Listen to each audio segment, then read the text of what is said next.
Leo's insights are presented to challenge, inform, and encourage you in your quest to break free from school-based approaches to education.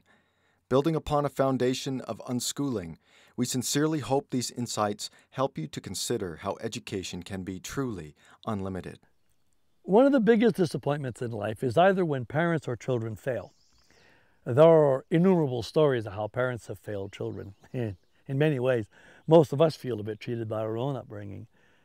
Even the best parents fail, because everybody falls short of perfection. Children can also be a real source of heartache for parents. In fact, I doubt that there has ever been a child who was not disappointed his or her parents at some point, because children, like parents, also fall short of perfection. It should be obvious that the closer the relationship, the greater the possibility for disappointment. And since there is no closer relationship than the parent-child one, everyone will experience disappointment, regardless of the age of those involved. This goes both ways and involves both positive and negative traits and recollections. Not only are parents perpetually concerned about their children, but this concern naturally extends as grandchildren are added to the family formula. When young parents decide to do things differently from their parents, they can expect at least some level of opposition.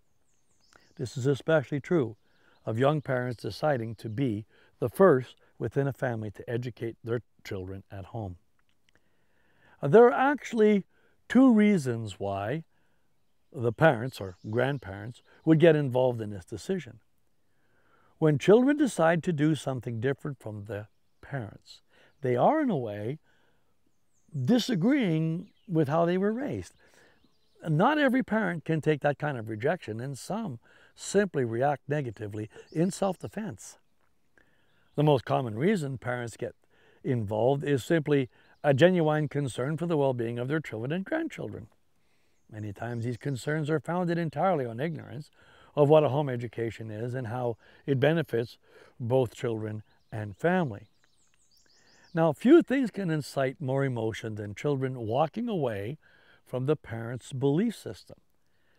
This does not even have to be in disagreement with a particular faith foundation. All that has to happen to start serious animosity is for a child to go across the street to a denomination different from the parents.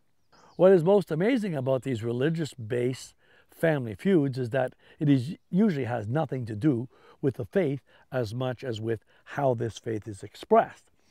Put another way, if one were to ask both parties for a defense of the faith foundation, both would quickly quote or misquote the Bible. Regardless of the accuracy of each party's interpretation, nearly all of these issues being debated are usually disconnected from biblical truth. Religion is a funny thing. It is what joins people together and at the same time what tears people apart. It is truly sad to see this happen within families. In some cases, the rift is so severe, parents and children break all ties, destroying the most important relationship on earth. How does this please God, who created family and established it as a fundamental unit of society? Now, to be fair, I would be the first to advise people to stand on what they believe. But here I must be careful. If I leave that sentence ending with believe, I have just opened the door to normalizing culture as faith, and that's not right. Culture is important, no doubt, and usually faith is intertwined within it. However, what we need to stand for is not what we believe, but what we know to be the truth.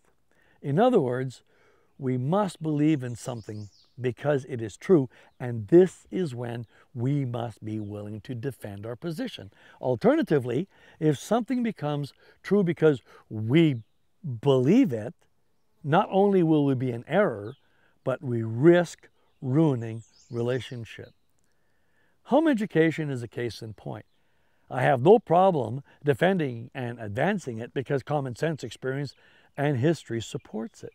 More importantly, though, although not clearly delineated as a thou shalt, home education is implied throughout the Bible. Actually, it is never mentioned as such. I assume that is because there has never been a biblical alternative to parents bearing, raising, and teaching children. Still, there are many people who will share the faith, yet vehemently disagree with home education. This is difficult when those who disagree with are determined to follow God's directives are family members, and especially problematic when those members are our parents. Many a new home education family has found itself in this disconcerting scenario. It manifests itself in two possible ways: direct confrontation or the letter. One of our families recently shared their letter with us.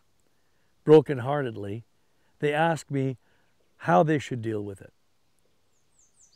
My advice was, you should not overreact. Carefully study the letter in order to understand your parents' perspective. Finally, ask lots and lots of questions in order to establish your position and positively influence theirs. Always keep in mind that the objective is never to be right or to prove the other wrong, but to come to the knowledge of the truth. Over the next few weeks, I will review this letter as a stereotypical example, demonstrating how even lovingly sincere parents can get it all wrong and cause serious stress and concerns for a new home educating family. Be sure to tune in. We trust you were blessed by today's presentation. For more helpful information to guide you in your home education journey, please visit educationunlimited.ca and leogaumont.com. Be sure to like us and share us on Facebook.